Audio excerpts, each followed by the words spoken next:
ਅੱਛਾ ਦੋਸਤੋ, ਇਹ ਤੁਸੀਂ ਦੇਖ ਰਹੇ ਹੋ, ਇਹ ਹੈਗੀ ਭੱਠੀ ਜਿਹਦੇ ਵਿੱਚ ਜਿਸ ਤਰ੍ਹਾਂ ਕਿ ਬਾੜ ਸਾਹਿਬ ਨੇ ਦੱਸਿਆ ਕਿ ਬਰਤਨ ਅਸੀਂ ਜਦੋਂ ਬਣ ਜਾਂਦਾ ਉਹ ਪਕਾਈਦਾ। ਲੇਕਿਨ ਇਹ ਸਾਨੂੰ ਪਤਾ ਕਿ ਸਾਡੇ ਵਾਲਾ ਸਾਹਿਬ ਉੱਥੋਂ ਆਏ ਨੇ, ਕਸ਼ਮੀਰ ਚੋਂ ਆਏ ਨੇ। ਅੱਛਾ, ਤੁਸੀਂ ਜੰਮੂ ਦੇ ਵਿੱਚ ਵੀ ਇਹ ਕੰਮ ਕਰਦੇ ਹੋ? ਜੀ, ਮੇਰੇ ਦਾਦਾ ਸਾਹਿਬ, ਦਾਦਾ ਜਾਨ। ਫਿਰ ਇੱਥੇ ਆਏ? ਉਸ ਤੋਂ ਬਾਅਦ ਉਹ ਪਾਰਟੀਸ਼ਨ ਹੋ ਗਈ ਏ ਤੇ ਅਸੀਂ ਇੱਥੇ ਆ ਗਏ ਹਾਂ, ਪਾਕਿਸਤਾਨ ਆ ਗਏ ਹਾਂ। ਤੇ ਪਾਕਿਸਤਾਨ ਆ ਕੇ ਸਾਡੇ ਵਾਲਾ ਸਾਹਿਬ ਨੇ, ਫਿਰ ਉਹ ਦਾਦਾ ਸਾਹਿਬ ਵੀ ਸਨ, ਦਾਦਾ ਜਾਨ ਵੀ ਨਾਲ ਹੀ, ਤੇ ਵਾਲਾ ਸਾਹਿਬ ਵੀ ਸਨ, ਤੇ ਉਹ ਫਿਰ ਇਹੀ ਕੰਮ ਕਰਦੇ ਰਹੇ ਨੇ। वो जमीन में होती है, ये तरक्की याफ्ता है अब। यानी ਇਹ ਕਹਿ ਸਕਦੇ ਹਾਂ ਕਿ ਛੋਟੀ ਫੈਕਟਰੀ ਟਾਈਪ। हाँ जी बिल्कुल, ये फैक्ट्री। ਲਓ ਜੀ ਦੋਸਤੋ, ਅਸੀਂ ਆ ਗਏ ਛੱਤ ਦੇ ਉੱਤੇ, ਜਿਹੜਾ ਭੱਠੀ ਦਾ ਉਤਲਾ ਹਿੱਸਾ ਹੈ।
अस्सलाम वालेकुम दोस्तों, मैं औरंगजेब बेग और इस ਵੇਲੇ ਤੁਹਾਨੂੰ ਮੈਂ ਦਿਖਾ ਰਿਹਾ ਵਾਂ ਮਿੱਟੀ ਦੇ ਬਰਤਨ ਜਿੱਥੇ ਤਿਆਰ ਹੋ ਰਹੇ ਨੇ ਪਸਰੂਰ ਸ਼ਹਿਰ ਦੇ ਵਿੱਚ। ਔਰ ਅੱਜ ਕੱਲ ਦੌਰ ਐਸਾ ਆ ਗਿਆ ਕਿ ਸਿਰਫ ਮਿੱਟੀ ਦੇ ਬਰਤਨ ਜਿਹੜੇ ਨੇ, ਹਾਂਡੀਆਂ ਕਨਾਲੀਆਂ ਹੀ ਤਿਆਰ ਨਹੀਂ ਹੁੰਦੀਆਂ, ਬਲਕਿ ਬੜੇ ਬੜੇ ਖੂਬਸੂਰਤ ਔਰ ਦੀਦਾ ਜ਼ੇਬ ਲੈਂਪ ਤੇ ਗੁਲਦਾਨ, ਗਮਲੇ ਔਰ ਬੜੀ ਬੜੀ ਅੱਛੀਆਂ ਚੀਜ਼ਾਂ ਜਿਹੜੀਆਂ ਨੇ ਉਹ ਵੀ ਬਣਦੀਆਂ ਨੇ, ਔਰ ਨਾ ਸਿਰਫ ਇੱਥੇ ਬਲਕਿ ਬਾਹਰ ਦੇ ਮੁਲਕਾਂ 'ਚ ਵੀ ਜਾਂਦੀਆਂ ਨੇ।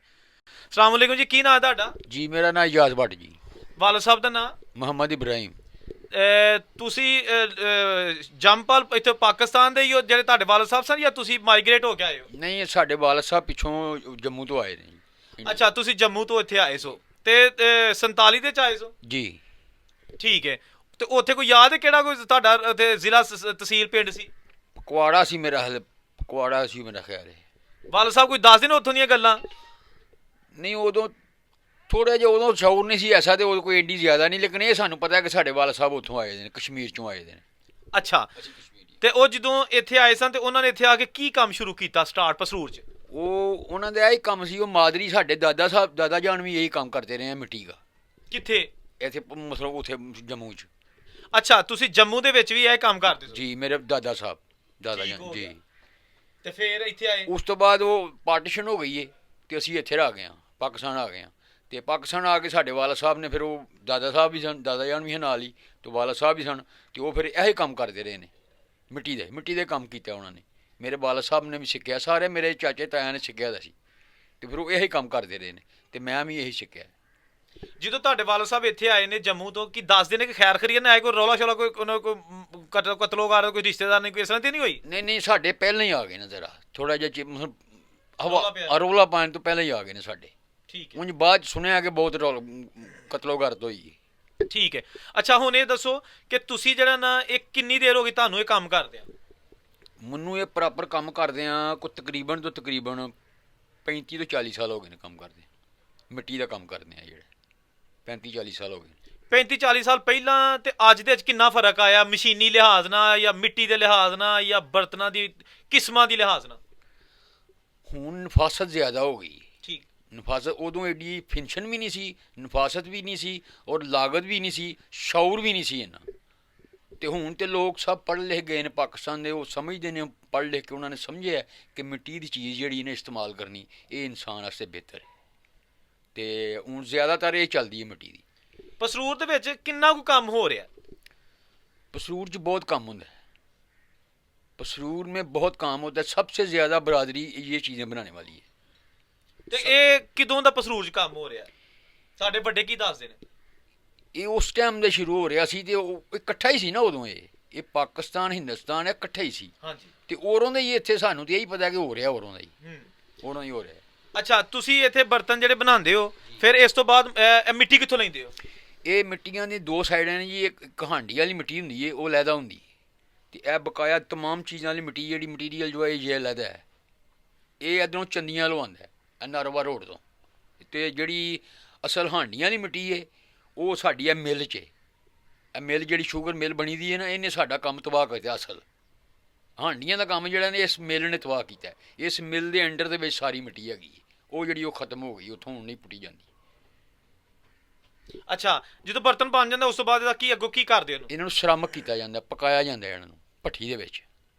ਮੈਂ ਉਹ ਵੀ ਤੁਹਾਨੂੰ ਦਿਖਾ ਸਕਦਾ ਭੱਠੀ ਵੀ। ਅੱਛਾ, ਹਾਂਜੀ, ਸ਼ਰਮਕ ਕੀਤਾ ਜਾਂਦਾ ਇਹਨੂੰ, ਲੱਕੜ ਦੇ ਨਾਲ ਪਕਾਇਆ ਜਾਂਦਾ, ਗੈਸ ਦੇ ਨਾਲ ਪਕਾਇਆ ਜਾਂਦਾ ਇਹਨੂੰ। ਥੋੜਾ ਜਿਹਾ ਦਿਖਾ ਦਿਓ ਅਗਰ ਮਿਹਰਬਾਨੀ ਹੋਈ।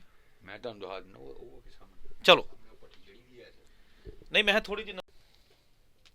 ਅੱਛਾ ਦੋਸਤੋ, ਇਹ ਤੁਸੀਂ ਦੇਖ ਰਹੇ ਹੋ, ਇਹ ਹੈਗੀ ਭੱਠੀ, ਜਿਹਦੇ ਵਿੱਚ ਜਿਸ ਤਰ੍ਹਾਂ ਕਿ ਬਾੜ ਸਾਹਿਬ ਨੇ ਦੱਸਿਆ ਕਿ ਬਰਤਨ ਅਸੀਂ ਜਦੋਂ ਬਣ ਜਾਂਦਾ ਉਹ ਪਕਾਈਦਾ। ਤੇ ਹੁਣ ਬਾੜ ਸਾਹਿਬ ਨੂੰ ਪੁੱਛ ਰਿਹਾ ਕਿ ਬਾੜ ਸਾਹਿਬ, ਇਹ ਭੱਠੀ 'ਚ ਕੀ ਕਿਸਮ ਦਾ, ਕਿਹੜੇ ਕਿਸਮ ਦਾ ਬਾਲਣ ਜਿਹੜਾ ਤੁਸੀਂ ਇਸਤੇਮਾਲ ਕਰਦੇ ਹੋ? ਇਹ ਗ੍ਰੇਡ ਵੀ ਇਸਤੇਮਾਲ ਹੁੰਦਾ ਹੈ, ਤੇ ਦੂਸਰੀ ਲੱਕੜ ਜਿਹੜੀ ਹੈ ਦਿਹਾੜੀ ਲੱਕੜ ਜਿਹੜੀ ਉਹ ਵੀ ਇਸਤੇਮਾਲ ਹੁੰਦੀ ਹੈ, ਤੇ ਪੱਕੀ ਲੱਕੜ ਵੀ ਇਸਤੇਮਾਲ ਹੁੰਦੀ ਹੈ ਜਿਹੜੀ ਆਮ ਹੁੰਦੀ ਹੈ। ਤੇ ਬਾੜ ਸਾਹਿਬ ਇੱਕ ਦੌਰ ਹੁੰਦਾ ਸੀ, ਅਸੀਂ ਜਦੋਂ ਛੋਟੇ ਛੋਟੇ ਹੁੰਦੇ ਸੀ ਦੇਖਿਆ ਸੀ, ਉਦੋਂ ਗੋਹੇ ਵੀ ਬਾਲ ਦਿੰਦੇ ਸਨ, ਲੇਕਿਨ ਉਹ ਖੁੱਲੀ ਜਗ੍ਹਾ ਤੇ ਭੱਠੀਆਂ ਹੁੰਦੀਆਂ ਸਨ, ਥੱਲੇ ਜਿਸ ਤਰ੍ਹਾਂ ਆਵੀ ਜੇ ਬਣੀ ਹੁੰਦੀ। हाँ जी, वो और चीज़ है, वो और चीज़ें हैं। वो भट्ठी और होती है, वो बर्तन भी और होते हैं। ठीक है, वो ज़मीन में होती है। ये तरक्की याफ्ता है अब। यानी ਇਹ ਕਹਿ ਸਕਦੇ ਹਾਂ ਕਿ ਛੋਟੀ ਫੈਕਟਰੀ ਟਾਈਪ। हाँ जी बिल्कुल, ये फैक्ट्री है, ये फैक्ट्री टाइप है। ਤੇ ਬਰਤਨ ਇਹਦੇ ਕਿੱਥੇ ਪਏ ਹੁੰਦੇ ਨੇ? बर्तन ਇਹਦੇ ਅੰਦਰ ਵਿੱਚ ਲੱਗੇ ਦੇ ਨੇ ਸਾਰੇ ਬਰਤਨ। ਅੱਛਾ, ਤੇ ਅੱਗ ਜਿਹੜੀ ਉਹ ਬਸ ਥੱਲੇ ਸੇਕ ਜਾ ਰਹੀ? हाँ जी, ਇਹ ਥੱਲੇ ਅੱਗ ਬਲ ਰਹੀ ਹੈ, ਇਹਦੇ ਚ ਪਿੰਜਰਾ ਬਣਿਆ ਦਾ, ਭੱਠੀ ਬਣੀ ਹੁੰਦੀ ਇਹਦੇ ਠੀਕ ਹੈ। ਵਿੱਚ। ਇਹਦੇ ਚ ਅੱਗ ਜਿਹੜੀ ਉੱਪਰ ਜਾਂਦੀ ਹੈ ਉੱਪਰ। ਅੱਛਾ, ਤੇ ਇਹ ਇੱਕ ਜਿਹੜਾ ਹੈਗਾ ਪੂਰ ਕਿੰਨੇ ਦਿਨਾਂ ਚ ਪੱਕਦਾ? ਇਹ ਸਵੇਰ ਅਸੀਂ ਇਹਨੂੰ ਕੱਢ ਲੈਣਾ, ਤੇ ਕਿਦਾਂ ਦਾ ਰੱਖਿਆ? ਅੱਜ ਰੱਖਣਾ ਤੇ ਕੱਲ ਇਹਨੂੰ ਕੱਢ ਲੈਣਾ। ਤੇ ਕਿੰਨਾ ਕੁ ਬਰਤਨ ਵਿੱਚ ਆ ਜਾਂਦਾ? ਤਕਰੀਬਨ 1000 ਕੇ 1000 ਬਰਤਨ ਆ ਜਾਂਦਾ, ਛੋਟਾ ਮੋਟਾ। ਅੱਛਾ, ਚਲੋ ਹੁਣ ਇਹ ਪੁੱਛਣਾ ਕਿ ਜਦੋਂ ਬਰਤਨ ਨਿਕਲ ਆਇਆ ਤੇ ਫੇਰ ਉਹਦਾ ਕੀ ਪ੍ਰੋਸੈਸ ਹੈ? ਫਿਰ ਸਾਡੇ ਕੋਲ ਵਪਾਰੀ ਨੇ ਜਿਹੜੇ ਉਹ ਆ ਜਾਂਦੇ ਨੇ, ਆਰਡਰ ਤੇ ਮਾਲ ਹੁੰਦਾ ਇਹ। ਨਹੀਂ ਪਾਣੀ ਸ਼ਾਨੀ ਲਾਉਂਦੇ ਉੱਤੇ? ਨਹੀਂ ਨਹੀਂ, ਕੋਈ ਸ਼ੈ ਨਹੀਂ ਲਈ। ਠੀਕ ਹੈ, ਆਰਡਰ ਹੁੰਦਾ ਤੇ ਆਰਡਰ ਵਾਲੇ ਜਿਹੜੇ ਨੇ ਉਹ ਉਹਨਾਂ ਨੂੰ ਭੇਜ ਦਿੰਦਾ ਮਾਲ, ਜਿਨ੍ਹਾਂ ਦਾ ਆਰਡਰ ਹੁੰਦਾ। ਵਾਹ ਜੀ ਵਾਹ। ਅੱਛਾ, ਥੋੜੀ ਜਿਹੀ ਚੱਲ ਗਈ ਮਰੋ ਜਿਹੜੇ ਪੱਕੇ ਬਰਤਨ ਨੇ, ਸ਼ਾਇਦ ਇਹ ਨੇ ਪੱਕੇ ਬਰਤਨ ਜੀ। ਭੱਠੀ ਦੇ ਮਾਰੋ, ਭੱਠੀ ਦਾ ਮਾਰ ਲਓ ਤੇ ਭੱਠੀ ਤੇ ਵੀ ਚੱਲਿਆ ਸਰ, ਇਹ ਥੋੜੇ ਬਹਾਲੀ ਹੈ ਜਨਾਬ। ਇਹ ਬਰਤਨ ਪੱਕੇ ਨੇ ਤੇ ਉਹ ਪਰਾਂ ਸੁੱਕੇ ਬਰਤਨ ਨੇ ਜਿਹੜੇ ਇਹ ਨੇ ਚਿੜੀਆਂ ਤੋਤਿਆਂ ਦੇ ਅਲ ਨੇ, ਇਹਨਾਂ ਨੂੰ ਸੰਗਲੀਆਂ ਪਾ ਕੇ ਲੋਕਾਂ ਟੰਗਿਆ ਹੁੰਦਾ। ਤੇ ਇਹ ਜਨਾਬ ਵੇਖੋ ਤੁਸੀਂ ਪੱਕੇ ਬਰਤਨ, ਇਹਨਾਂ ਨੂੰ ਛੋਟਾ ਛੋਟਾ ਰੰਗ ਵੀ ਕਰਦੇ ਨੇ। ਫਿਰ ਸਾਡੇ ਜਿਹੜੇ ਇੱਥੇ ਨੇ ਦੋਸਤ ਭਾਈ, ਤੇ ਚਲੋ ਤੁਹਾਨੂੰ ਤੋਂ ਭੱਠੀ ਦੀ ਨਜ਼ਰ ਇੱਕ ਮਰਵਾਨੇ, ਉੱਤੇ ਭੱਠੀ ਵੀ ਹੈਗੀ ਹੈ। ਲਓ ਜੀ ਦੋਸਤੋ, ਅਸੀਂ ਆ ਗਏ ਛੱਤ ਦੇ ਉੱਤੇ, ਜਿਹੜਾ ਭੱਠੀ ਦਾ ਉਤਲਾ ਹਿੱਸਾ ਹੈ, ਯਾਨੀ ਕਿ ਜਿੱਥੇ ਭੱਠੀ ਦਾ ਧੂਆਂ ਨਿਕਲਦਾ। ਵਾਹ ਜੀ ਵਾਹ। ਲਓ ਜੀ, ਇਹ ਭੱਠੀ ਜੇ ਦੋਸਤੋ, ਇਹ ਦੇਖੋ ਫੁੱਲ ਭਰੀ ਹੈ ਬਰਤਨਾਂ ਨਾਲ। ਇਹ ਪਏ ਨੇ ਵਿੱਚ ਗੱਲੇ, ਇਹ ਗੱਲਾ ਹੈਗਾ ਜਿਹੜਾ ਪੈਸੇ ਪਾਉਣ ਵਾਲਾ ਹੁੰਦਾ ਨਾ, ਉਹ ਗੱਲਾ ਹੈ। ਤੇ ਇਹ ਉੱਤੋਂ ਤੱਕ ਭਰੀ ਪਈ ਹੈ, ਤੇ ਥੱਲੇ ਦੀ ਬਲਦੀ ਵੀ ਅੱਗ। ਇਹ ਸੇਕ ਨਹੀਂ, ਤੇ ਜਿਹੜਾ ਵੀ ਇਹਦਾ ਇੱਕ ਤਰੀਕਾਕਾਰ ਹੈਗਾ ਉਹਦੇ ਨਾਲ ਇਹ ਬਰਤਨ ਜਾਣੇ ਨੇ ਪੱਕ। ਤੇ ਬਾੜ ਸਾਹਿਬ ਨੇ ਜਿਸ ਤਰ੍ਹਾਂ ਦੱਸਿਆ ਕਿ ਅੱਜ ਰੱਖੇ ਨੇ ਤੇ ਕੱਲ ਅਸਾਂ ਕੱਢ ਲੈਣੇ ਨੇ। ਅੱਛਾ ਬਾੜ ਸਾਹਿਬ, ਇਹ ਜਿਹੜੇ ਨੇ ਹੈਗੇ ਨੇ, ਇਹਦੇ 'ਚ ਕਿਹੜੀ ਕਿਹੜੀ ਚੀਜ਼ ਤੁਸੀਂ ਪਕਾ ਸਕਦੇ ਹੋ? ਇਹਦੇ 'ਚ तमाम चीज़ें पक जाती हैं, जो भी all to Z kitchen part जो किचन में इस्तेमाल होते हैं, वो भी, तो जो डेकोरेट होती है वो भी, ਠੀਕ ਹੋ ਗਿਆ। सब माल पक जाता है इसमें, ਹਾਂਡੀ ਕਨਾਲ ਹੀ ਜੋ ਵੀ ਹੈ। जो भी है। ਤੇ ਟਾਈਮ ਉਹਨਾਂ ਹੀ ਲੈਂਦੀ ਹੈ? नहीं, टाइम 'ਚ फ़र्क होता है, टाइम में फ़र्क होता है। एक होता है सादा माल, एक होता है कच वाला माल। वो कच वाला जो माल होता है ना, वो ज़्यादा लेट लेता है, वो टाइम लेता है। वो तकरीबन 8 घंटे में पकती है, ये 3-4 घंटे में पक जाती है। ਅੱਛਾ, ਹੁਣ ਮੈਂ ਆਖਰ ਤੁਹਾਡੇ ਕੋਲ ਇਹ ਪੁੱਛਣਾ ਕਿ ਇਹ ਜਿਹੜੀ ਇਹ ਮਤਲਬ ਭੱਠੀ ਹੈ, ਇਹਦੇ ਵਿੱਚ ਹੁਣ ਜਦੀਦ ਦੌਰ ਆ ਗਿਆ ਤੇ ਗੈਸ ਨਹੀਂ ਇਸਤੇਮਾਲ ਹੋ ਸਕਦੀ ਜਿਹੜੀ? ਹੁੰਦੀ ਹੈ ਗੈਸ, ਹੁਣ ਮਹਿੰਗੀ ਬੜੀ ਪੈਂਦੀ, ਨਾਲੇ ਇੱਥੇ ਮਿਲਦੀ ਨਹੀਂ, ਐਵੇਂ ਇਸਤਰੀ ਨਹੀਂ। ਹਾਂ, ਗੈਸ ਤੇ ਵੈਸੇ ਹੁਣ ਰੋਟੀ ਪਕਾਉਣ ਲੱਭਦੀ, ਭੱਠੀ ਕਿੱਥੇ ਲੱਭਣੀ? ਹਾਂਜੀ, ਵੈਸੇ ਚੱਲ ਰਹੀਆਂ ਨੇ ਭੱਠੀਆਂ। ਅੱਛਾ, ਹਾਂਜੀ, ਕਿਹੜੀ ਗੈਸ ਭੱਠੀਆਂ ਹੋ ਗਈਆਂ ਨੇ? एलपी चल रही है, एलजीपी जो वो चल रही है। ਠੀਕ ਹੋ ਗਿਆ। गुजरात सारे में यही है। ਤੇ ਬਾੜ फैक्ट्री- ਸਾਹਿਬ, ਅੱਗੋਂ ਨਵੀਂ ਨਸਲ ਤੇ ਇਸ ਕੰਮ 'ਚ ਆ ਹੀ ਨਹੀਂ ਤੇ ਕੰਮ ਮੁੱਕੀ ਨਾ ਕਿਤੇ ਜਾਏ। ਕੀ नजर ਗੱਲ ਹੈ नजर ਤੁਹਾਡਾ? नजर ਤੇ ਇੰਜ ਹੀ ਆਂਦਾ ਜੀ। ਮਤਲਬ ਮੈਂ ਜਿੰਨੇ ਵੀ ਦੋਸਤਾਂ ਨਾਲ ਹਾਂਜੀ। ਗੱਲ ਹੁੰਦੀ ਉਹ ਕਹਿੰਦੇ ਸਾਡੇ ਬੱਚੇ ਨਹੀਂ ਕਰਦੇ। ਨਹੀਂ ਕਰਦੇ, ਹੂੰ। ਖਤਮ, ਮੇਰੇ ਤੋਂ ਵੀ ਬਾਅਦ ਖਤਮ ਹੈ ਹੁਣ। ਨਾਜ਼ਰੀਨ, ਬਾੜ ਸਾਹਿਬ ਦੀਆਂ ਤੁਸੀਂ ਗੱਲਾਂ ਸੁਣੀਆਂ ਨੇ। ਇਹ ਤੁਹਾਨੂੰ ਥੋੜੀ ਜਿਹੀ ਮੁਖਤਸਰ ਦੀ ਵੀਡੀਓ ਦਿਖਾਈ ਜਿਹਦੇ ਵਿੱਚ ਬਰਤਨ ਕਿਸ ਤਰ੍ਹਾਂ ਬਣਦੇ ਨੇ, ਉਸ ਤੋਂ ਬਾਅਦ ਉਹਨੂੰ ਪਕਾਇਆ ਕਿਸ ਤਰ੍ਹਾਂ ਜਾਂਦਾ, ਸਾਰਾ ਪ੍ਰੋਸੈਸ ਤੁਹਾਨੂੰ ਦਿਖਾਇਆ। ਲੇਕਿਨ ਇੱਥੇ ਇੱਕ ਚੀਜ਼ ਕਾਬਲ ਜ਼ਿਕਰ ਹੈ ਕਿ ਕਿਹਾ ਜਾਂਦਾ ਪਿਆ ਕਿ ਜਿਹੜੀ ਅੱਗੋਂ ਨਵੀਂ ਜਨਰੇਸ਼ਨ ਹੈ ਨਾ, ਉਹ ਹੁਣ ਬਰਤਨ ਬਣਾਉਣ 'ਚ ਜਿਹੜਾ ਨਾ ਦਿਲਚਸਪੀ ਘੱਟ ਲੈ ਰਹੀ ਹੈ, ਬਲਕਿ ਪੜ੍ਹ ਲੈ ਕੇ ਜਾਂ ਤੇ ਉਹ ਕੋਈ ਨੌਕਰੀਆਂ ਲੱਭ ਰਹੇ ਨੇ ਜਾਂ ਬਾਹਰ ਜਾ ਰਹੇ ਨੇ, ਜਾਂ ਜਿਸ ਤਰ੍ਹਾਂ ਵੀ ਇੱਕ ਸਿਸਟਮ ਹੈਗਾ। ਤੇ ਹੋ ਸਕਦਾ ਕਿ ਆਉਣ ਵਾਲੇ ਸਾਲਾਂ ਦੇ ਜਿਹੜਾ ਇਹਨਾਂ ਦੇ ਆਬਾਓ ਜਦਾਦ, ਜਿਹੜੇ ਇਹਨਾਂ ਦੇ ਪਿਓ ਦਾਦੇ ਦਾ ਇੱਕ ਕੰਮ ਹੈਗਾ, ਇਹ ਇੱਕ ਹੁਨਰ ਹੈਗਾ, ਉਹ ਸ਼ਾਇਦ ਖਤਮ ਹੁੰਦਾ ਜਾ ਰਿਹਾ ਹੈ। ਇਹ ਸੀ ਅੱਜ ਦੀ ਵੀਡੀਓ। ਔਰੰਗਜ਼ੇਬ ਨੂੰ ਇਜਾਜ਼ਤ ਦਿਓ। ਅੱਲਾ ਹਾਫਿਜ਼।